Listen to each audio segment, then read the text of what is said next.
Salut et bienvenue à cette nouvelle édition du Cola Info. On débute en Italie avec Franck Zambo Anguissa, qui a été sacré joueur du mois de janvier en Serie A, couronnant ainsi ses performances exceptionnelles avec le SSC Napoli. Le milieu de terrain camerounais a brillé tout au long du mois, inscrivant 2 buts décisifs et délivrant 2 passes décisives en 4 matchs. Son impact a été particulièrement notable lors de la victoire cruciale contre la Juventus, 2-1, où il a égalisé d'une tête puissante. Anguissa s'est imposé comme le véritable métronome du milieu napolitain, affichant des statistiques impressionnantes. 47 ballons touchés par match en moyenne, avec une précision de passe de 84% et une influence constante dans les duels. Cette distinction récompense non seulement ses performances individuelles, mais aussi son rôle clé dans les succès de Naples, actuellement en tête du championnat.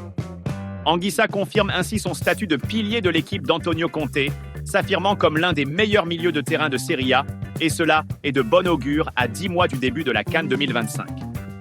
On ouvre la page des transferts avec Nicolas Nkoulou, 34 ans, qui est officiellement prêté à Sakaryaspor, club de 2e division turque, jusqu'à la fin de la saison.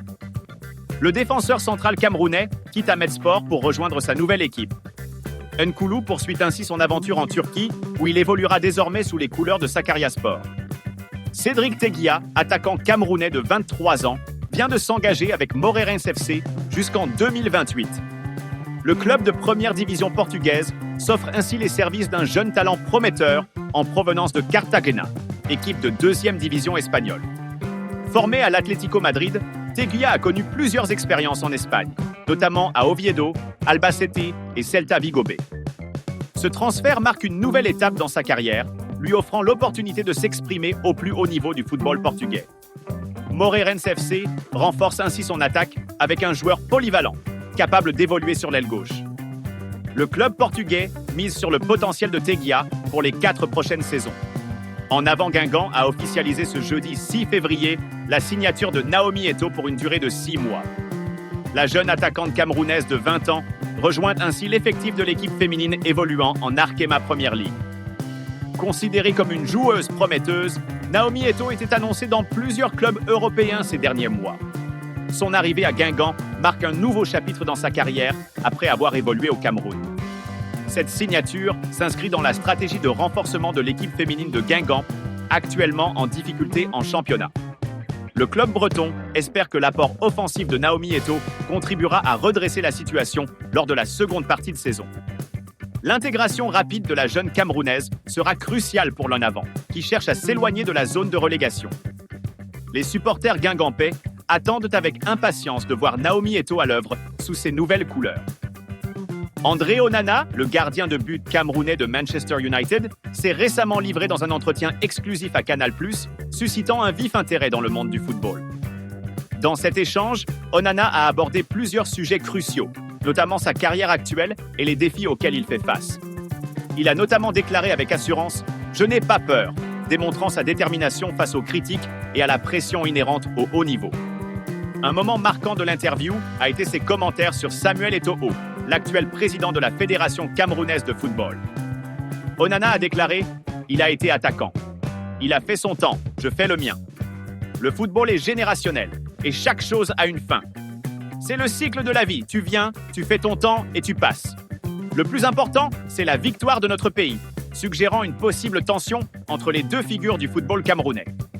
Le gardien a également évoqué les risques liés à sa profession, affirmant que les risques, c'est le prix à payer, soulignant ainsi la pression constante qui pèse sur les joueurs de haut niveau.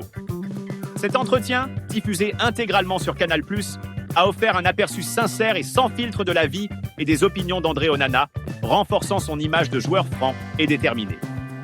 Yvan Neyou, milieu de terrain camerounais de 28 ans évoluant à Leganés, s'est livré sans détour dans un entretien accordé à Eurosport avant le match de Coupe du Roi contre le Real Madrid.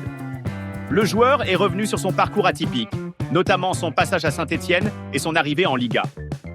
Il a évoqué sa bonne dynamique actuelle, tant sur le plan collectif que personnel, avec Leganés qui vient de battre le Barça et l'Atlético Madrid.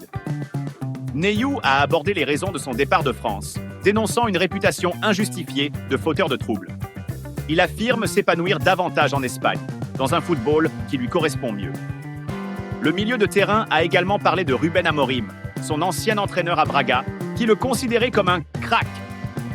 Cette confiance semble avoir joué un rôle important dans son développement.